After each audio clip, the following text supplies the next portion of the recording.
Hello, everyone. Welcome. Welcome to today's webinar. Today's webinar is for week 5. We've had the first webinar on Tuesday, and today we'll be talking on creating your team. So I'm sure we all came really expectant after the last webinar to learn on how we can then create that team. So please feel free to use the chat to introduce yourself, your country, and just let's know how you feel about today and what you expect. Thank you. So we're going to give another minute for more participants to join, and we'll kick off fully for today. Thank you for joining in and on time.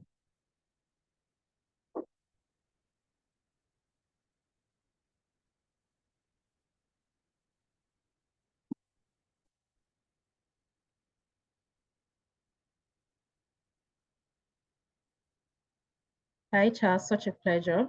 You're welcome.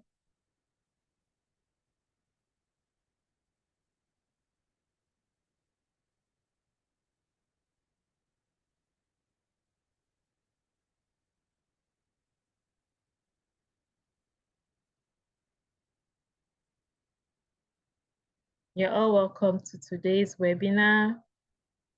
Please introduce yourself in the chat. Let's bring that energy.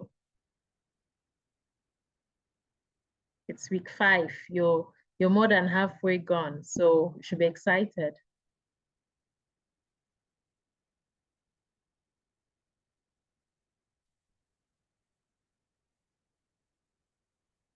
So I'll do a quick introduction of myself. My name is Success, and I'm the Leadership Skills and Development Coordinator here at WMI, and I will be moderating today's session. It's such a pleasure to moderate today's session, the second session for week 5, human resources, and today we'll be learning on creating our team. How do you create your team that's going to take your startup to a good place?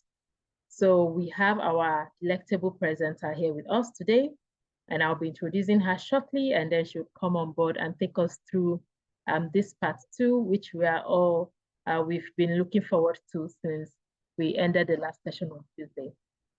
So our presenter is still Oluwatoyin Sodikbe, and Oluwatoyin Sodikbe is a management consultant, a people development professional, a corporate trainer, public speaker, career coach, and an author.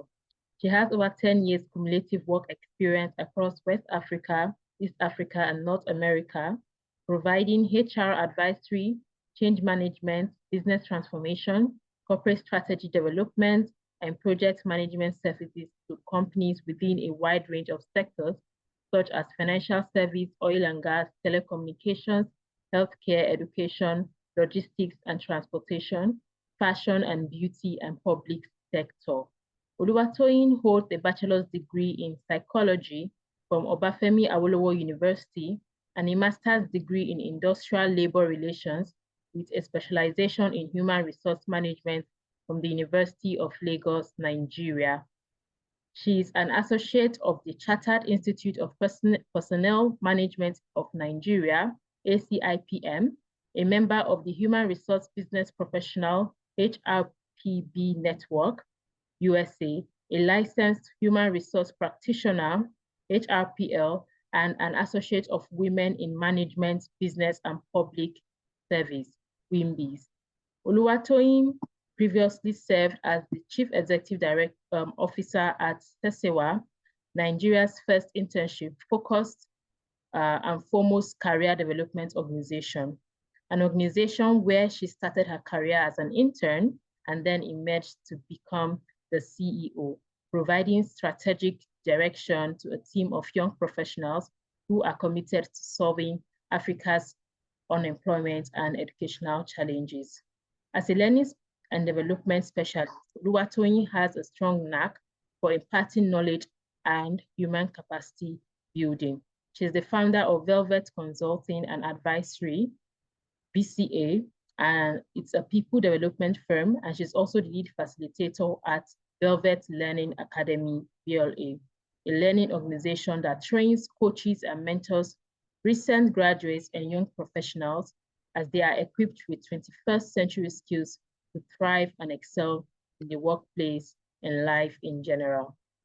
It's such a pleasure to have you with us today, Ms. Oluwatoyin, and I want to hand over the platform to you so that you can speak to us again.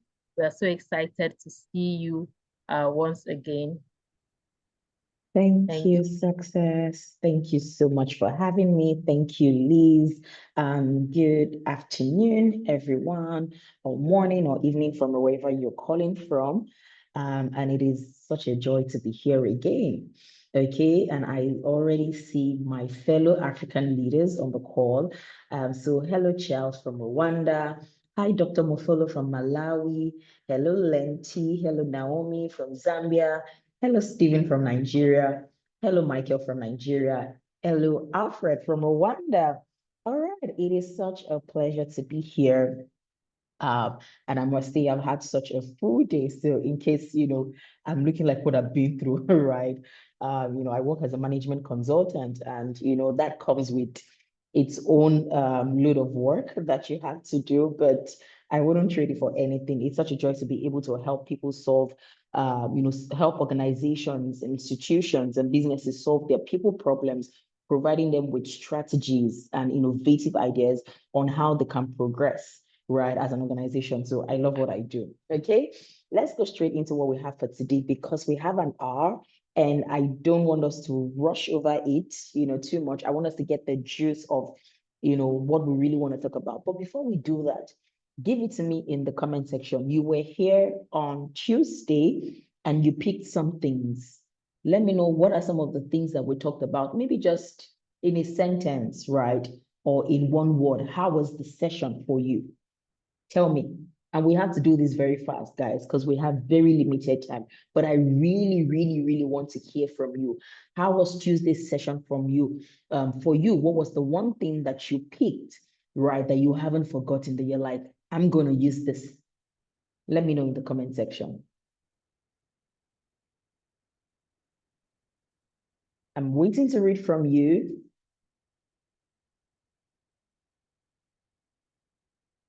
I'm gonna be waiting. Yeah, we're not moving on until I get, at least two persons telling me, oh, this was how the session was. This is what I learned. Maybe in just one word, if you want to use one word to describe it, right? Or one thing that you learned, share with me.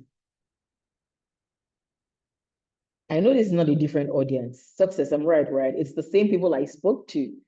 Yeah, I know, because Stephen already said I'm excited to be here again, or Michael rather. Okay, Charles says people are the organization. I love it. I love it, right? The organization is not the building. The people make up the organization. I think that's so profound. Okay. Precious says discipline plus knowledge equals long-term stability. That's interesting. It's funny because I'm not sure when I said that, but I know I said quite a number of things, and that on its own, right? I like that. I like where that is going to. Okay. All right. Any other person? Okay, so that will do, right? Let's continue. I will share my screen now and we'll just quickly move along. Okay. Please let me know if you can still hear me. Do you want to give me a thumbs up if you can still hear me? A thumbs up. If you can still hear me, just give me a thumbs up or in the chat. I want to be sure that you can hear me and you can see my screen. It's very important.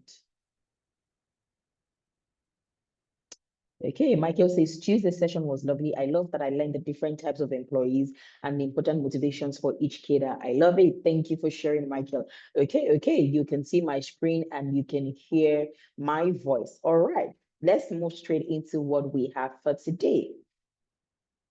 You already know me. So let's do a quick recap of some of the things that we talked about On Tuesday. So we talked about the elements of human resource management, the activities, and then its importance to the workforce.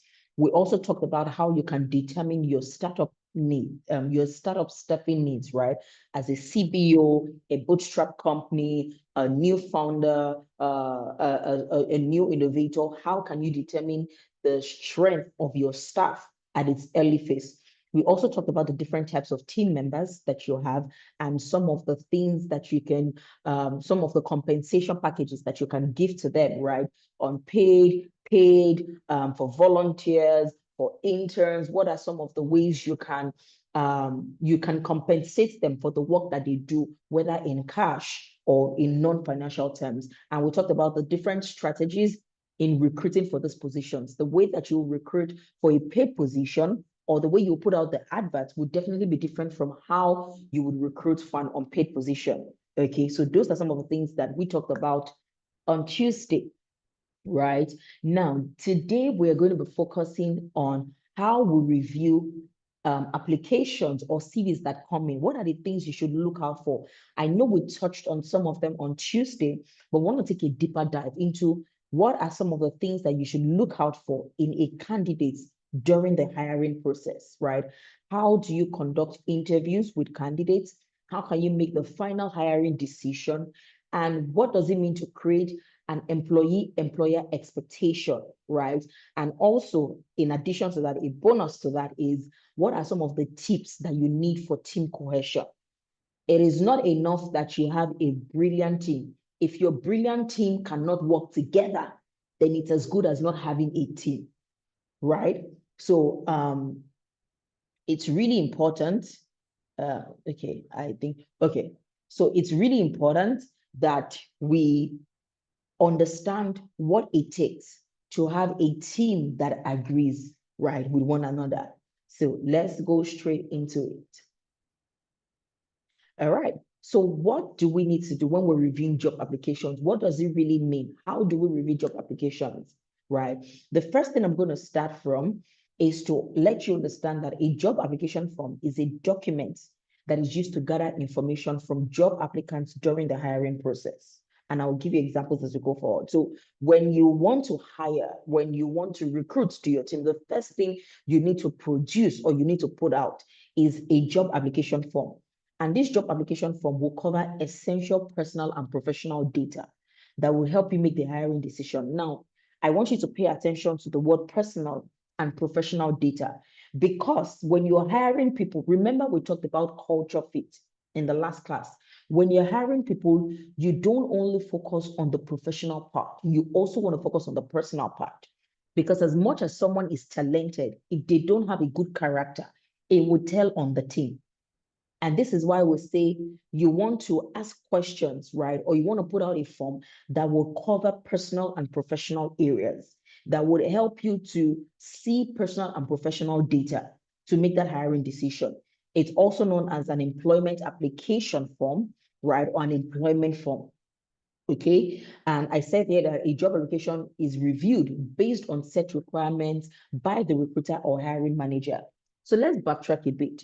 Before you put out a job application form, remember on Tuesday, I talked about having a vision. What is it that you want to achieve with your organization? What's your big goal? What's your big strategy? Why do you exist? If you know why you exist, then you know who you need. If you know who you need, then you know the parameters to put out. What that simply means is that before you put out a vacancy or a job application form, you must first of all determine the persona or the person profile. Who do you need? What kind of person do you need in your organization? What must they look like? What are the competencies they must have, right? What characters, what attributes, what values must they possess before you can even consider them for this job? So you must be able to set that tone. When you set that tone, it's easier for you to transfer those things into the job application form. And I hope you really understand that, okay?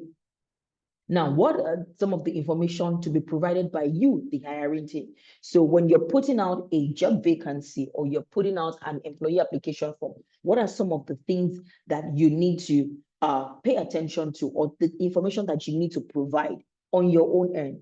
The first thing you need to do is to tell us about the company. Because when people are applying for a position in your company, remember, they would apply based on the vision if it aligns with them. They will apply based on the values or based on the goals that you have set if it aligns with them. I know that sometimes people apply to jobs for money, which is not a bad thing. But I tell you that how you build sustainability, how you are able to retain your highest performing employees or your highest performing team members is to ensure that there is alignment between your own goals and their own goals, between your own values and their own values. So the first thing is you want to tell them about the company. What are your goals? What are your visions, right? Or what's your vision? The job title is also very important. I mean, this is a no-brainer. There's no way someone is going to apply for a job without knowing what job they're applying for.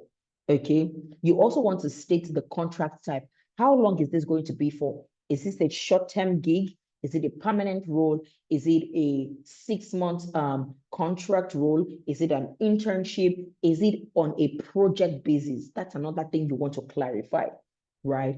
The other thing you need to do is to state the job description. And this says, what is the job to be done? What exactly are we going to be doing? Remember, I said no ambiguity, no complexity. In clear terms, what is the work this person is going to be doing? So you have to state it out. Another thing is the job requirement. Who can do this job? So the difference, or when you put it side by side, job description says this is what is to be done. Job requirement says this is who can do these things. And I hope you understand that. So who can do this job? What kind of person are you looking for? Someone who pays attention to details, someone who knows how to manage their time effectively.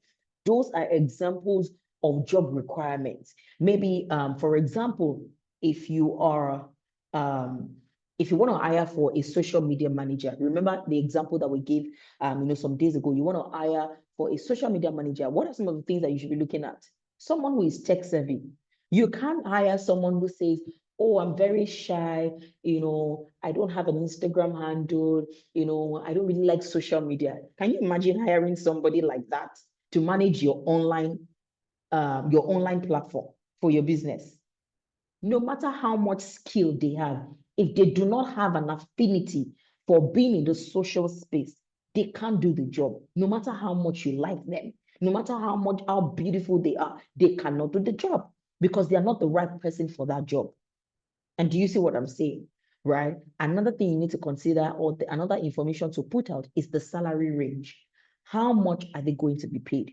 If they are not going to be paid, what are the benefits that they will enjoy? We already talked about this. For your paid team members, your unpaid team members, your volunteers, your interns, we already talked about the different compensation that you can offer them, right? It goes from offering them cash, actually, or offering them trainings, or offering them lunch, or offering them quite a range of benefits that you can give to them that is different from financial benefits. Okay. You also want to be clear on the reporting line. One of the things that stresses out employees or that stresses out team members is the fact that there is no clear hierarchical reporting line.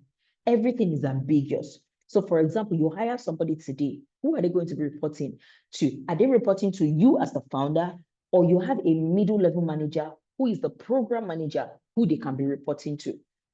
Remember, if you as the founder, you need to talk to investors, or you need to talk to funders or grant givers, you might not have so much time to oversee a team member's work. So you need to be clear. They can't, for some people, their roles might intertwine, whereby you find somebody reporting to 2 people at the same time. But more often than not, the best way is to have someone reporting to so for example, maybe the employee, or let's say the intern, reports to the manager, and then the manager reports to the CEO. But it would be absurd to have the intern reporting directly to the CEO, because it now causes strain or stress, both on the part of the intern and the CEO. Remember, the manager in the middle also needs to be aware of what the intern is doing. And so you need to be clear on the reporting line. Who are they going to be reporting to? Who is going to be tracking their growth? Remember, we talked about performance management, which is the act of measuring and tracking how the employee is achieving the goals that have been set for them. A clear reporting line allows you to effectively track an employee's activities. or an employee's goal achievement, okay? So it's important to have the reporting line as well. Another thing you want to clarify is the submission method. When people are applying, are they sending their CVs through a mail? Are they applying through a job board? Are they sending a message? Are they sending their CV to a particular number? Are they sending you a DM on LinkedIn? There are various ways, but you as the hiring manager, you want to pick the most convenient way. And when I say convenient, I mean, imagine if you had 1,000 applications. You know that you cannot, or it's maybe not impossible, but it is a waste of time and energy if you have to open every mail one after the other. So for organizations who require large number of employees or large number of applications, you want to use automated processes, right? There are so many hiring platforms, that we have available today that you can use. They already have the ATS, and the ATS is called the Applicant Tracking System, whereby what that platform or what that tool does for you is that it helps you to shortlist and sieve applications based on the requirements that you are putting. So it's a game changer for the hiring space. So you want to consider that. You also want to put an application deadline, right? As much as you want to have as many applications as possible, it would be sad if you have the most qualified candidates applying after you have considered another person for the position. What that means is you want to put a deadline so that for the procrastinators who are at the back, they know that they need to apply before a certain date so that you are not losing the best employee that you can have. So it's important for you to have an application deadline. Another thing you want to do is to specify when you should expect a callback. Now, I know that this can be a bit dicey, but I tell you that this is one of the things that can really help a candidate to determine, if not in the present, in the future, what kind of hiring process, right, you have. There's something that candidates now do, which is the fact that they assess your organization even based on the hiring process that they go through. If you have many loops of interviews, maybe you're having 4, 5 stages of interviews before an employee can come in or before a potential employee can come in, it stresses out a candidate. So when they're coming to interview, you want to let them know so that they are not waiting in limbo. Oh, you're going to expect to hear from us in about a week, in about 2 weeks, or in less than a month. Some people who might not be able to manage the amount of applications coming would already tell you at the hiring process, and they would say, if you don't hear back from us in 2 weeks, please note that you have not been considered for this role. And so anybody who doesn't hear back from you in 2 weeks already know that they are not being considered. And that's such a good way to manage expectations. Okay. Now, what do you look out for in a candidate CV? We already talked about the information you need to provide as an employer, as an hiring manager, or as the recruiting manager. Now, what are you looking for in a candidate CV? When a candidate applies, what are some of the things you should pay attention to? The first thing, of course, is the personal details, their name, their location. Now, for some people, they might include their gender. If you're trying to create or achieve a gender balance in your organization, gender is something that you want to look out for, okay? You also look out for their CV, their cover letter, right? What are the things in their CV? So you have things like references. Some people will put in their references based on your request. Some people might provide it later. You want to look out for their employment history. The role that this person is applying for, do they have experience? Do they have a track record of being employed or being employed in this job or having done this work before? Okay. Remember, if you are not going for an intern, if you want an experienced person, you want to ensure that they've actually done, the work that they said they want to do. They've actually done it somewhere else before. Okay, because if you're going to be paying them salary, you want to ensure that you're getting the worth of your money. So you want to look at their employment history. Where have they worked? What industries have they worked? Does it align with what you are doing? Do you think they have the experience to transfer and the knowledge to transfer into your organization? Okay. You also want to take a look at their educational and professional qualifications. There are some roles that don't require professional qualifications, right? But there are also some roles that actually do require professional qualifications. So you want to take note of that. If you're looking for maybe someone to maybe lead a team of people, You actually want to look at their experience in terms of, have they ever occupied a leadership role, a senior role, an executive role? Do they have a professional qualification? Maybe they've taken an exam, right? Or they've taken a professional assessment from a leadership school. Those are things that you want to look out. Not always compulsory, but very necessary, very essential.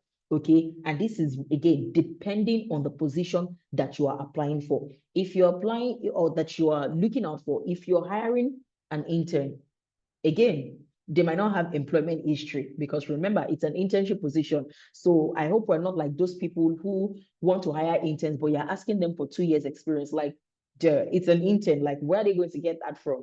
Okay. So those are some of the things you need to look out for. You also want to look at answers to scenario-based questions, right? When you look at candidates, when you are assessing candidates, as against asking them yes or no questions, the question you want to be asking, right, or sometimes can actually be in your job board as scenario-based questions. Example, what would you do if, because it's easy to have bias when you're asking people yes or no questions. I can pick the most convenient answer to me, but that might not be the true test of my ability or the true test of my character on how I would perform at the point of doing that job.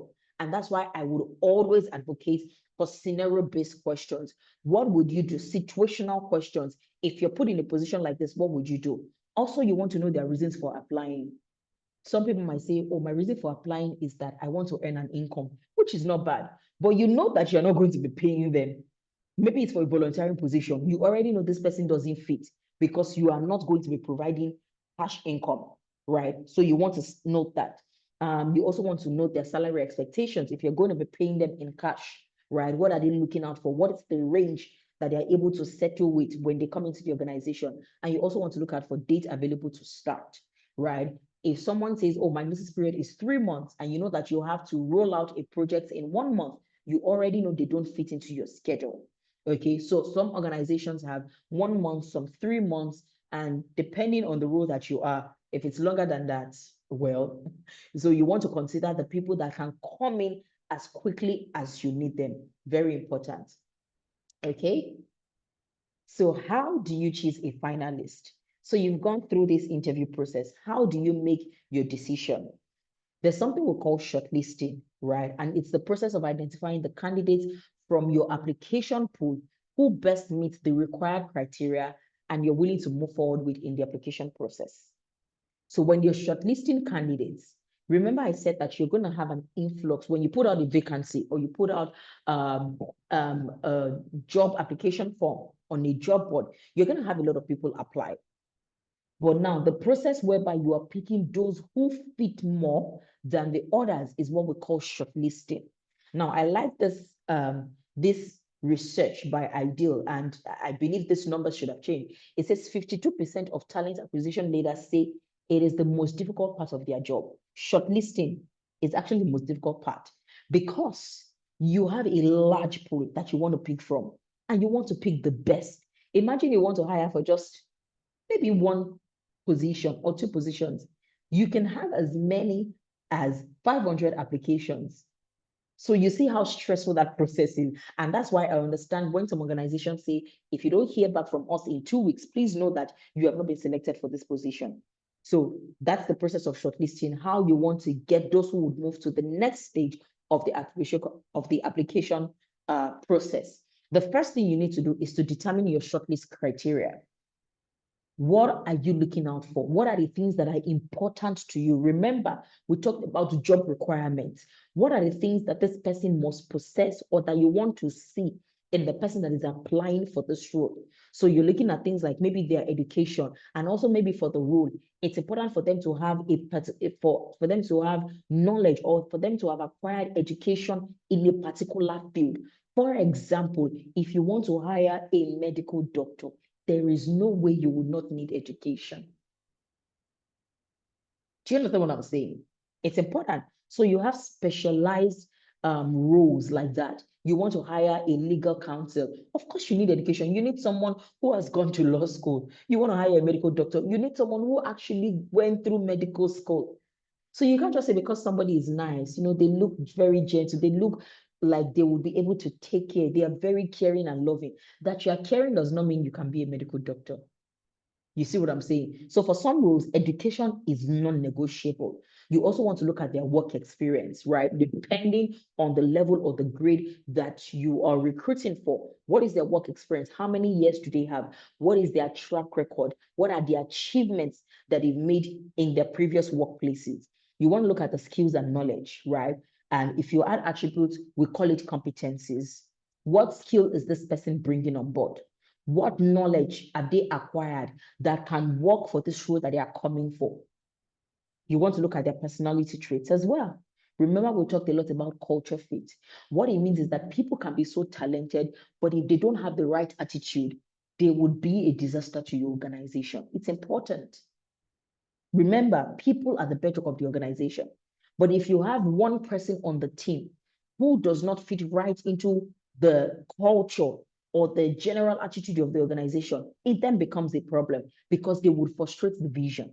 Imagine everybody going left and there's just one person who always likes to go right just because this is how they are. Maybe they are strong-willed, they have a strong personality. As much as that can work in other areas, that person is not the right person for your organization. So you must also pay attention to personality traits. And that's why we say when you're developing a job application form, you need to put in parameters that are able to elicit personal and professional responses. Very important, okay? You also want to, I talked about competencies already, skills, knowledge, attitudes, or attributes. You want to decide on the essential criteria. What are the must-haves and what are the nice-to-haves? I already talked about that. For some roles, education is a must-have. But for some other roles, professional qualification is a nice-to-have. It might not be necessary, okay? So you want to take a look at that. They are nice to have, they are must have. If you're applying for the role of a medical doctor, medical license is a must have. Do you see what I'm saying? It's a must have, right? If you're applying to the role of a legal counsel, legal education is a must have. A legal license is a must have. Other things might be nice to have, but those core educational experiences, they are must to have, especially in specialized roles. Okay, so you want to take a look at that. Step 2, you start to create your shortlist card. And what does this mean is you start to take the essential and the desirable criteria that you've identified above and create a shortlist card for your candidate. So I have an example of what a shortlist card looks like, and I will show it to you right now. So look at this that I have on, right? I have the candidate name, I have the education level, I have the retail experience. This is for a retail associate. I have the customer service experience, communication skills, and in general, whether they are fit or unfit for the job. Now, look at the parameter that the hiring manager has set. For example, this person is saying educational level 2 is the desired, but 1 is the minimum. To say you can't have less than 1. What it means is that you need to be educated for this role. This is what this hiring manager is saying. For retail experience and customer service, they're saying 3. They want you to have 3 years experience, but not less than 1. What it means is that you must have experience in being a retail associate if you want to apply for this job. That is what it simply means. So it's not an internship position. You must have experience, okay? You also look at communication skills. 3 is strong, 1 is poor. What they're saying is that if you score 3, you are a strong candidate. If you score 1, you are a poor candidate for this role. So look at Taylor, look at Jimmy, look at Merritt. Taylor has 1, 1, 2, 3. Jimmy has 2, 2, 2, 2, 1. Jevion has 2, 3, 3, 2. By the time you calculate the scores and aggregate them, do you see that it's easier for you to see who fits the job?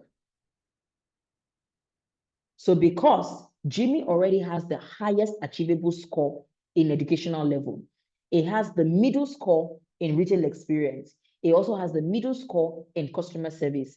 Even though, and this is one thing you need to learn, even though it has poor communication skills, what this scorecard just shows you is that educational level and retail experience has been prioritized over communication. What they're simply saying is, we can actually teach you how to communicate, but we want you to come with your customer service experience. And that is why Connor, even though he has strong communication skills, is still unfit for the job because he scored low in experience and education level. Let me know if in the chat box, if you actually get what I just said. Let me know if you understand it. You can give me a thumbs up. You can, send me a message, but let me know if you get what just happened. Fantastic. Charles gets it clearly. Exactly. So what I'm saying is that you must appropriate the right weight to the values or to the criteria that are important to you. For example, if I set a score for communication, so imagine if this was for a customer experience, maybe a virtual customer experience role, which do you think would be the prioritized attribute here? Who wants to give it to me in the chat section? Imagine this was not retail associate, it was for maybe a customer experience or a community manager role. Which skill or which trait or which character here would be the most prioritized? Who wants to tell me? Look at it well. Look at it well. Exactly. Communication. If you were a virtual customer service rep or you were a community manager, because you know that you're constantly having to deal with people, communication is key. It's the priority. So Michael gets it. And I hope that we get what I just said. Okay, so those are things that you need to look at. You need to appropriate the right weight or the right measure to a particular criteria that is important for that role. Not all may be prioritized, but there are some. There are certain roles where educational level, you just need to have the minimum. They're not asking you for the highest qualification. They're just asking you for the minimum. So you need to be able to appropriate that weight. Now, the purpose of this scorecard is to list out each criteria so that you can assign a rating for each screened candidate. And this ensures that you are applying each criteria fairly and consistently across candidates. Someone might look at this and say, oh, Taylor is such a great communicator. And that's why sometimes you need to have more than one person on your panel session to avoid bias. Someone might look at it and say, oh, Taylor is such a great communicator. But then the question is Taylor a great retail associate in general? Even though he can speak. But remember, this person who is a retail associate is most likely going to be working in the retail section, such that they are arranging goods, they're sorting out retail products. They might not be interacting with customers as such, or maybe the interaction will be very minimal. So that's something that you need to consider when you are developing your scorecard, okay? And it allows you to easily identify and rank who the strongest candidates are without bias. So even though it was the CEO that recommended Taylor for this role, by the time you create this shortlist, everybody can see how they performed. So there's no, oh, my sister's cousin's brother, I send them their CV and, no, we can see how they have performed based on the questions that we have asked, based on the parameters that we have set. This is how we're hiring fairly and hiring the most suitable people for the role. So you want to understand that, okay? The third thing you need to do is to determine the number of candidates you are able to shortlist and interview. Remember, I said that when you put on an application, you would get an influx, okay? But you want to determine how many candidates you are able to shortlist and interview. If you are recruiting for just one position, you know that the people who make it to the final list should not be more than 3 to 4. There is no need why you have 10 people advancing to the final stage where you need to pick one person, because what has happened is you would eventually disappoint 9 people, and that's not a good look for you. That's not a good look for your organization. And this is something that hiring managers need to be aware of. If you're getting to the last lap of the hiring process, you're hiring for one role, your shortlist should not be more than 4 candidates, not more than 4. If you're hiring for 10 positions, your shortlist can be about 20 or even 25. Do you see? So it depends on the number of roles that you are trying to fill. That's what determines the people that you are able to shortlist and interview. So you're asking yourself questions. How many candidates do you have to shortlist to get a successful hire? How many people do you have resources and capacity to interview? One of the things that happens a lot is if you schedule too many people for interviews, by the time you are done with, let's say maybe 3, 4, you are going to be tired. And here's what starts to happen. Peradventure, you have not interviewed the person who even seems to be the most suitable applicant for that role.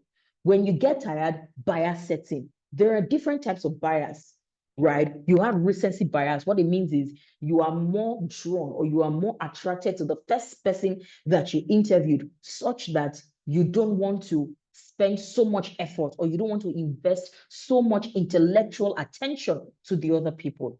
That's recency bias. So if you know that all you're able to interview in a day, 3 candidates, ensure that you pay attention to those 3 candidates. Okay. So for high volume recruitment roles like customer service rep, where you need a large number or where you need to hire hundreds of people, you want to shortlist any candidate that meets your criteria. So because maybe if you're working in maybe a large organization and you need about 20 customer service or 20 sales rep, then you can now accommodate as many people. And then you can open the criteria of, okay, if they have communication, that's fine. If they don't have education, that's okay. You want to just ensure that you are opening your shortlist so that candidates can meet any criteria that you have set. And I hope that is clear. All right. Now, let's move on to conducting interviews. How do you conduct interviews when you sit before a candidate? What are some of the things that you should look out for? Let me tell you something interesting is that every candidate looks good on paper. And I know you know that. You look good on paper. I look good on paper. But when you really determine the most suitable person who eventually comes on board is in what we call the interview process. Every candidate looks good on paper. And that's why we have interviews. You can actually test if what this person has said on paper is who they really are. And so your interview process is such a delicate process, which is why I say you must determine how many people you are going to interview so that you are not creating biases in your mind and denying yourself the most suitable person for that role. Okay, how do you conduct interview? What are some of the interview elements that we can see? What are the ways that you can, provide interviews? You have the competency-based assessment, and what this means is that you want to test their skill, their knowledge, their abilities, or sometimes what we call oral interviews. So oral interviews are mostly competency-based assessments, and that's where you ask scenario-based questions such as, when you were in this role, what did you do? If you were in this situation, what would you do? If you were faced with a challenge or a problem, what would you do? Now, the panel should be made up of HR manager, line manager, and the line manager of the role that you're hiring for. I hear a lot of organizations say, oh, we want to interview. Oh, just let the HR go and interview. Your HR manager is not the only one that should be on the interview. Because in your organization, you have many departments, except if it is only the HR department you have. You have people in the sales department. You have people in the business development department. You have people in the marketing, the PR and comms. So you can see why the HR manager is not the only one that should be on the panel, because they are not going to be working with the HR manager. The line manager is the first critical person that should be on the interview panel. The HR manager is there to observe, to bring us back, to adjust us maybe when we need to ask questions such as maybe the salary questions, the behavioral questions, the culture fit questions. But the technical questions, the things that are directly connected to the success of that person in that role, is the line manager is responsible for that. So stop leaving your hiring to your HR. Your HR is your HR. They most likely don't know everything about your organization. They don't know your finance. They don't know your marketing, your marketing and research. They don't know your PR and comms. So line managers, founders, you need to be invested in the interview as much as the HR is also invested. So stop leaving into your HR managers. Okay? You also want to give room for candidates to ask questions at the end of the interview. So when you're done asking your questions, a good way to also let the candidate know that here in our organization, we listen to you, we take your feedback, is to ask them if they have any questions for you, right? And most of the time, you can also even determine the seriousness of a candidate, right? And I don't say all the time, I said most of the time, right, on how the candidate also asks you questions after the interview process. We're now in a world where interview is a two-way thing. As a candidate, you are interviewing the hiring manager as much as the hiring manager is interviewing you. They are assessing your technical abilities. You are also assessing their other abilities, their welfare abilities, the culture of the organization. You can know these things. You can pick these things up from nuances that the HR manager or the line manager displays. An example would be if you got on a call and someone told you, and someone delayed you on an interview call for 30 minutes, that should tell you something. And I'm not going to even talk much on that, but that should tell you something. 30 minutes and they come, no apology, and they go straight into it. It's a red flag, and you should be able to pick that. Okay. So you as a founder or you as a hiring manager, these are some of the things that you need to check. You can't keep a candidate waiting for too long on the call. You can't keep them you can't keep them waiting on the call, and then when you come back, you don't apologize. You don't give them a reason why they are being late. You cannot just not show up without rescheduling. It's not nice. You can't do that.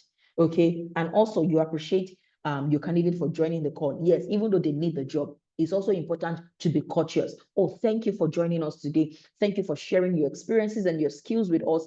Even if you don't eventually hire them, it tells them the kind of organization that they would have loved to join, or they would be joining if they join you. Okay, so it's important to put all those things into perspective. Now, here I talked about, assessing behavioral competencies. So these are some of the questions that you can ask if you are assessing their leadership skills. You can tell them, instead of you asking, do you have good leadership skills? And they say, oh, yes, I do. No, I don't. You can ask them questions like, how would you describe your leadership style? How will you manage an instance of violation of code of ethics? How will you manage a low-performing resource? Communication. Describe a time when you had to be careful talking about sensitive information. Okay? Right? Integrity and work ethics. Discuss a time when your integrity was challenged. All these questions, they are open-ended questions, and they are the best form of questions to ask to determine the most suitable person for your organization. They are open-ended. They allow the candidate to talk about their experiences. You can see even the non-spoken things, right? You can tell both from the verbal and the non-verbal. You can pick their body language. You can pick their nuances. You can pick their gesticulations. You can tell the kind of person they will be when they come into the organization. And that's why we always encourage open-ended questions or situational-based questions. Okay?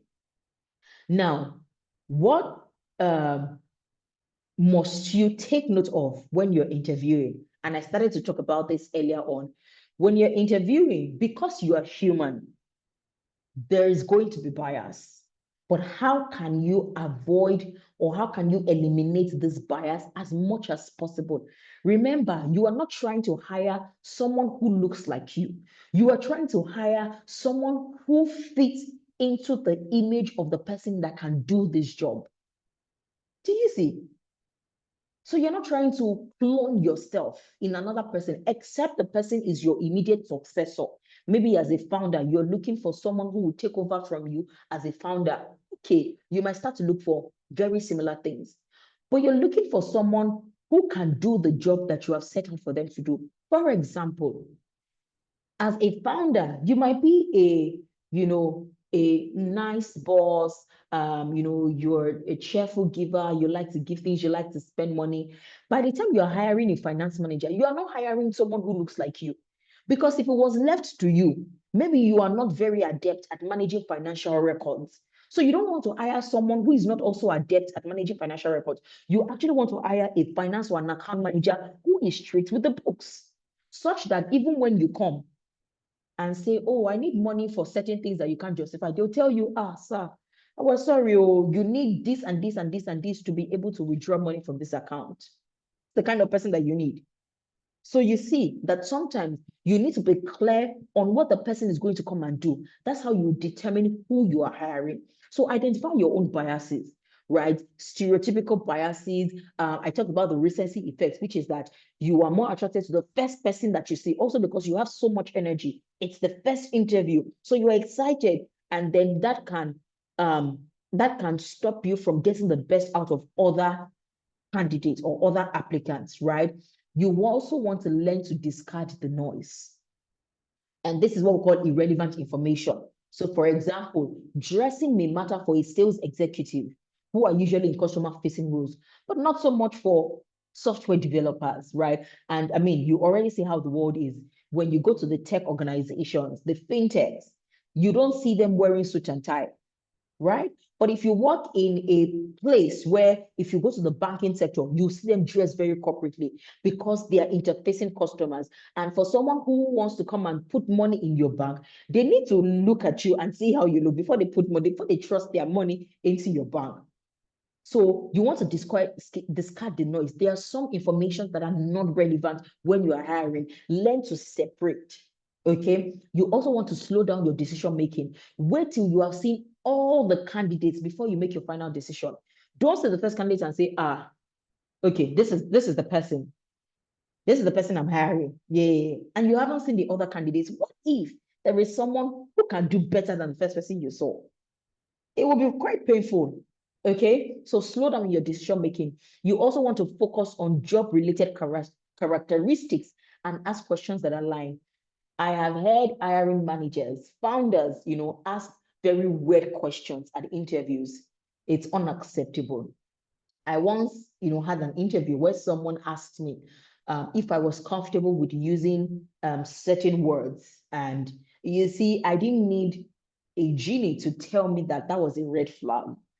So I didn't have to show up for the next set of interviews. The relationship didn't go beyond that level. Because the minute you start asking me those kind of things, how does that connect to the job that I'm coming to do? So as hiring managers, as founders, focus on job-related characteristics. And that also includes some personal characteristics. Remember, we talked about personal and professional information, but there are some personal information that are not necessary. Asking them, what position do they come in the family, in their family? What has that got to do with anything? Okay, it's quite irrelevant. So focus on the relevant information. I already said this when I started. Resist hiring in your own image. You may end up missing on the best candidate. So you need to build homogeneous teams, lose diversity advantage, and fail to fill team skill gaps. So resist hiring in your own image. Okay. Let's move fast because we're now running out of time. Okay, I already told you I could do this for, if you give me 2-3 hours, I could be here because this is what I love to do. Okay, how to make a final hiring decision. I already talked about some of these things. Review your scorecard and determine the candidates that meet all the requirements. Request for references. Now, some people know how to perform excellently at interviews, but you also want to know why someone is leaving their previous work if they are leaving from somewhere. You want to know the circumstances surrounding their exit from a previous organization before they come to your organization. And that's why references are important. If they don't include it in their CV, you want to request at the hiring, at the interview stage, okay? You also want to ensure that there's a final interview that is being conducted with the manager. As the HR person, you're not the only one making decision. The person who they are going to be working with, maybe the line manager, the reporting line, also needs to have an input in the candidate that is coming in. Prepare contracts detailing the job description, the location to resume, the time, the salary, and other benefits. Remember, your contract is not a final agreement. When you make a contract, the candidate must still be able to review the contract and then accept or reject the terms. So the fact that she sent a contract does not mean the person is coming on board. So you want to state everything they should expect in a contract so that it would help them make the decision if they will come on board or not. Okay? And then you eventually make the candidate an offer. Offer has been made. What next? You have something we call the contract of employment, right? Which is what we already talked about. Written contracts is, this is what you're going to be doing. This is what you're going to be resuming. These are the things you're going to be doing, okay? You also have duties. There are some things we call duties of employer to employee. You have a duty to pay your employee wages. You have a duty to provide work.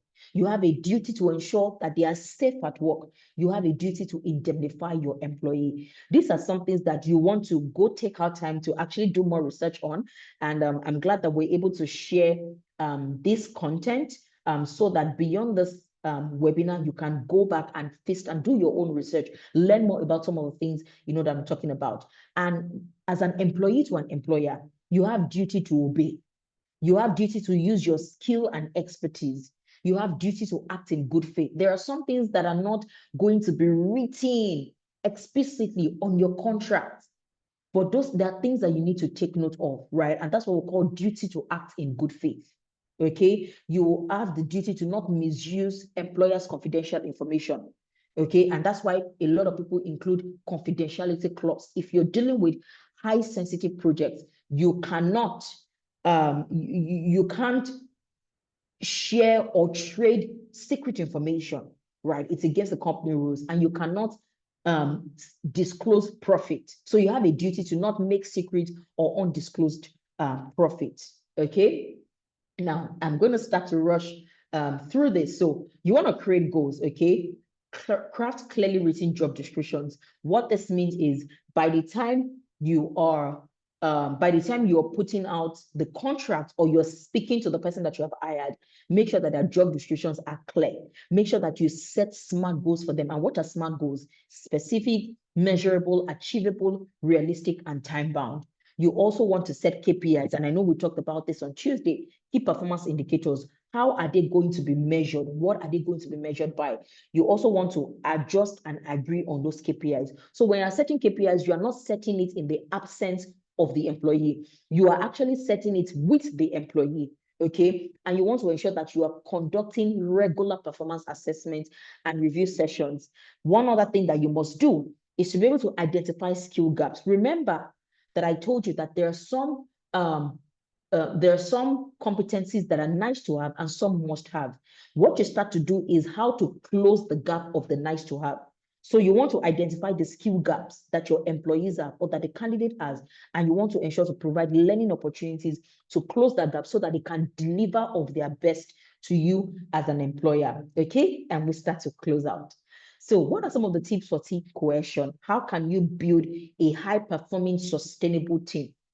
One of the things that you must do, and I know we've said this again and again, is that there has to be a clear purpose. Without a clear purpose, everyone will run on their own.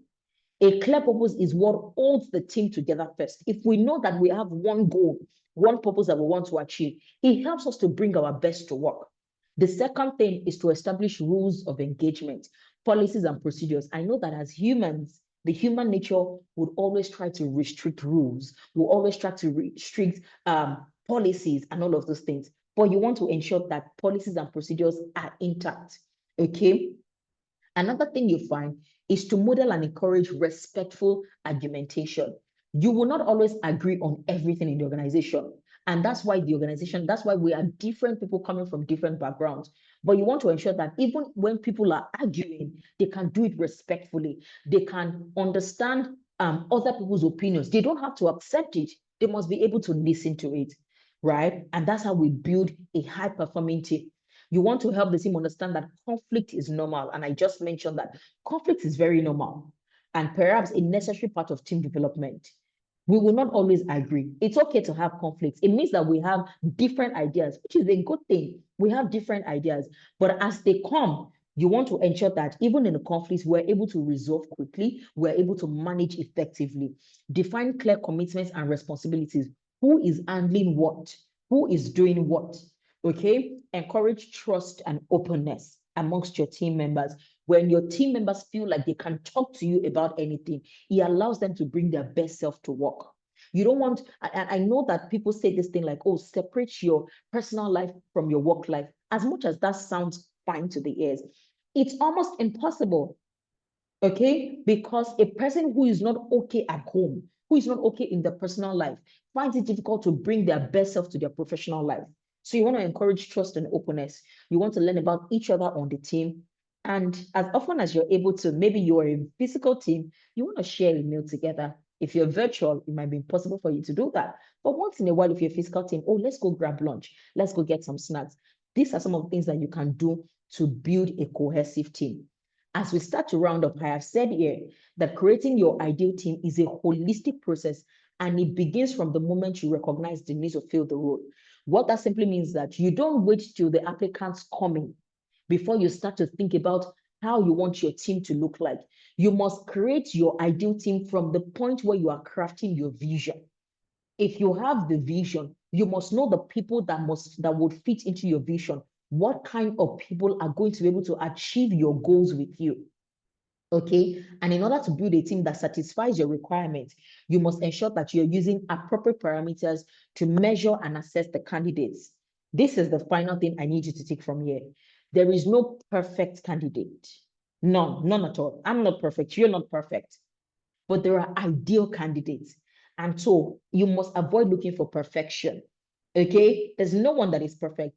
You must avoid looking for perfection and focus on the essential qualities that are needed to succeed on the job. And I hope you've been really inspired by that. And I hope you picked some lessons from this 1 hour that we had to run through.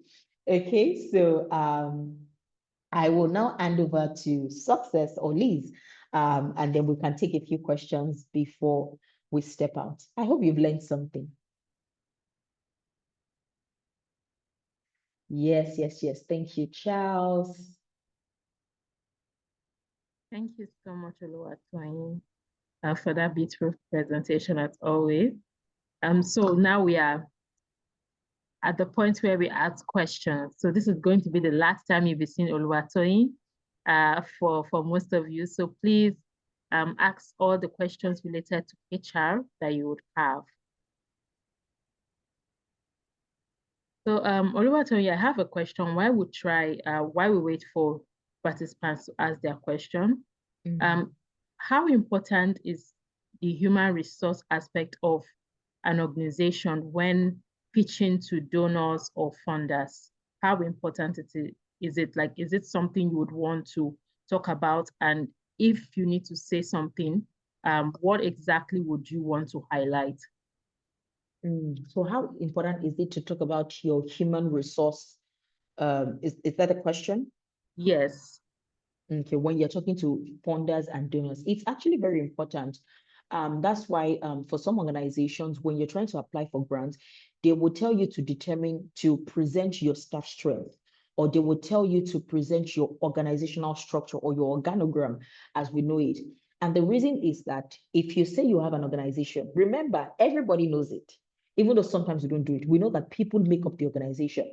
So you say you have an organization, we want to actually see who the people in the organization are, what are they doing, what is your goal, and what are the people that are achieving these goals.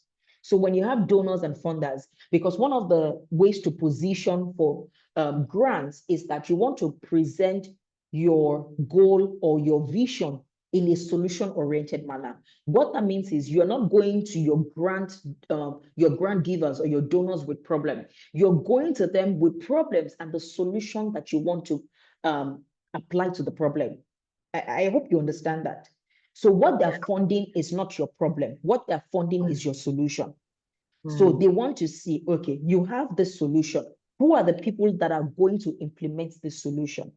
That's what your funders want to see. When we're dropping money, this huge amount of money that we are committing, how are you going to achieve this goal? Are you the only one as the founder, the marketer, the communicator, the social media manager? How are you going to do that, right? Who are the other people that are on the team? So it's very important because they want to see beyond the goal that you want to achieve, how and who are the people that are going to achieve the goals with you. So very important. Excellent. Thank you so much. We have 2 questions here. First, Precious is saying, when hiring and none of the applicants meet your criteria, do you start over or lower your expectations a bit? Such a profound question. When hiring and none of the applicants meet your criteria, do you start over or lower your expectations a bit? That's an interesting question. Remember that I said that hiring starts not when the applicants even come in, but the moment you are creating your vision. You have a vision, and there are certain things you can't compromise on. It's just what it is. For example, if you have a hospital and you want to hire a medical doctor, if they don't meet your criteria, you know what the automatic answer is. You are going to start over again because it's a specialized role. You can't lower your expectation because at that point, the problem is not your expectation. The problem is that you have not found someone who meets your expectation. So there are specialized roles that you cannot compromise on. However, but there are other roles that you can maybe not lower your expectations, but manage your expectations. And that's where training comes into place. For example, you're looking for a volunteers coordinator. They might not look great on paper, but are there some attributes that they can bring? And are there some things that you can teach them that can help them match on to the expectation that you have. So there are some things that are non-negotiable. You will start over until you find the right person. But there are some things that you can train along the line. Some organizations, and it's a popular philosophy when people say talent is never enough, right? I can teach you skill, but I can't teach you attitude. So it depends on what you are prioritizing. It depends on the role that you are hiring for. So for some, you can't lower your expectation, but for some, you would need to manage your expectation depending on the role that you're hiring for. Excellent. Thank you so much. Charles is asking, I've seen a company not hire someone, and the reason was that he was overqualified for the job. So what are the cons of hiring someone who is far better than the required skills to do the job? This is such an interesting question. I think this happened to me maybe like a few days ago, where, unfortunately, I had to, reject a candidate because it was overqualified for the job. It's just what it is. And the reason why that happens sometimes is because, so for example, you want to hire an intern or someone with maybe about 2 to 3 years experience, and you have someone who has 10 years experience applying. They are overqualified for the job. Also because you don't need that level of expertise. Because remember, the moment you are hiring someone of that years of experience, you are going to have to match their pay. Take note. So number one, you don't need that based on the requirements that you've set. You don't need that level of experience. At the same time, you don't have the salary budget to match that role. So unfortunately, we have cases like that are going to happen, okay?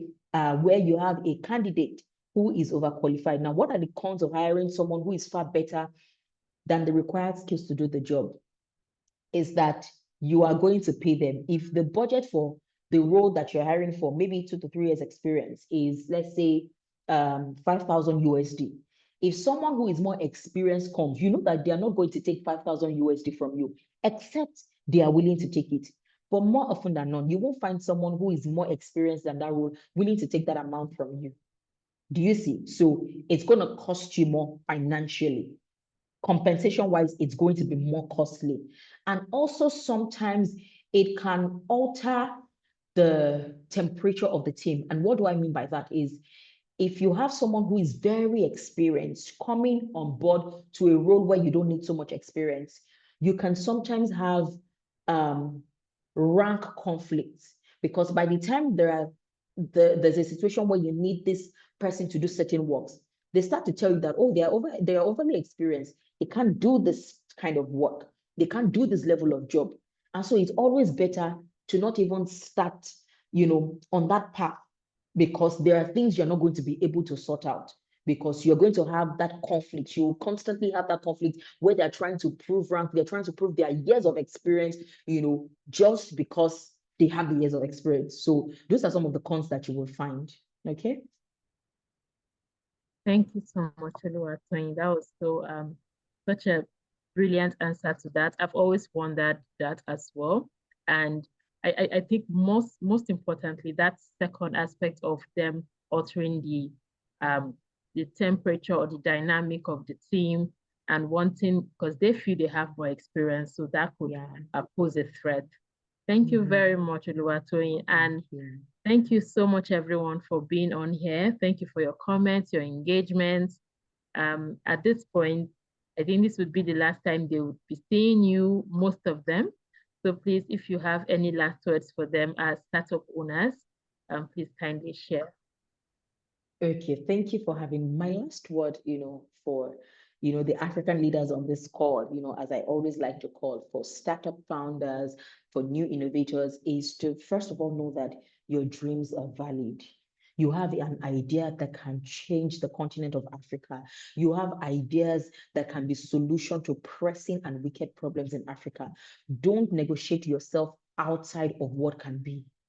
There's possibility in your idea, but you also have to invest in knowledge.